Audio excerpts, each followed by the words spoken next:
अस्सलाम वालेकुम दोस्तों, पंहिंजो हिकु नज़्म आवाज़ सां वंड कयां थो जंहिंजो उनवान आहे सभु ख़्याल ख़ाम आहे। आसमां में चंड नाहे, आसमां में चंड नाहे, मुंहिंजे भर में बिस्तरे ते ख़्याल आहे निंड में। मां बत्तीअ जी झीणी झीणी रोशनीअ में थो ॾिसां उन ख़्याल खे ऐं चवां थो, तूं अज़ल जी आरसी, तूं ई अबद जी इंतहा।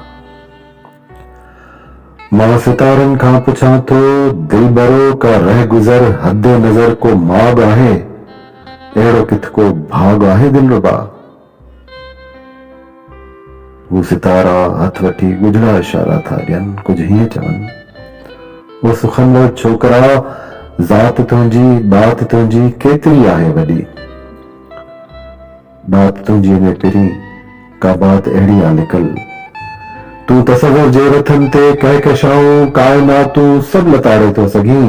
आ हवा आगोश तुंहिंजो ऐं ककर तोलाए कुमेत, तो अॻियां सभु हिड़कंदा डोड़नि डुकनि आछूं कनि। अच अच इन्हनि ते थी सवार, अच अच इन्हनि ते थी सवार, संसार तो लाइ मुंतज़िर आहे यको। अच सैर करके सागरनि जा पर्बतनि जा सामरियुनि जे सहर जा के मंड मोड़, ऐं अंधेरे हिन गगन में अच नवा के चंड खोड़। हा अज़ल खां ॻुझ जेके हिन रहिया से मामरा पाणो खोड़।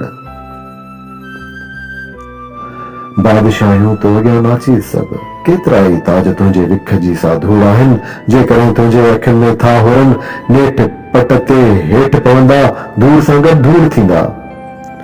ओ चरिया ओ रथ सवार, तोखे करणी मालिकी या काइनातुनि में निकल पोशीदा हर हिक ख़्याल जी। ॾिस ॾिस सभई हैरत ज़दा तारा तकिन, तोखे सॾनि तोखे चवनि छा थो करीं, कंहिं लाइ मरी। ओ सुखनवर कहकशाउनि मां संदे बुकड़ा भरे बुरकी जे तूं पोलार में, कई जहाननि खे तूं जमे थो सघीं, हित हेठि तूं छा थो करीं। मां सितारनि जो ॿुधी कुझु ॻाल्हिड़ियूं, ॿीहर वरां थो ख़्याल ॾे, जंहिंजूं अखियूं ईअं निंड में बंदि आहिनि, ॼण के अज़ल खां राज़ मूं लाइ सांडियूं आहिनि मुंतज़िर। मां चपनि ते मुर्क आणे थो चुमां पेशानी उनजी, ऐं सितारा उभ में था मुस्कुराइनि, गुनगुनाइनि गीत अहिड़ो जो जुगनि खां जीत लाइ ॻातो वियो। आसमां में चंड नाहे,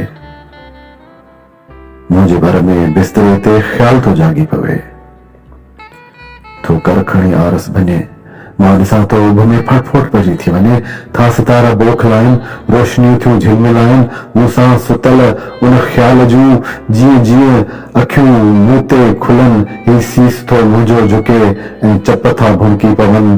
काइनातूं राज़ सारा सभु उॾारूं सभु पुकारूं हिकु तरफ़, पर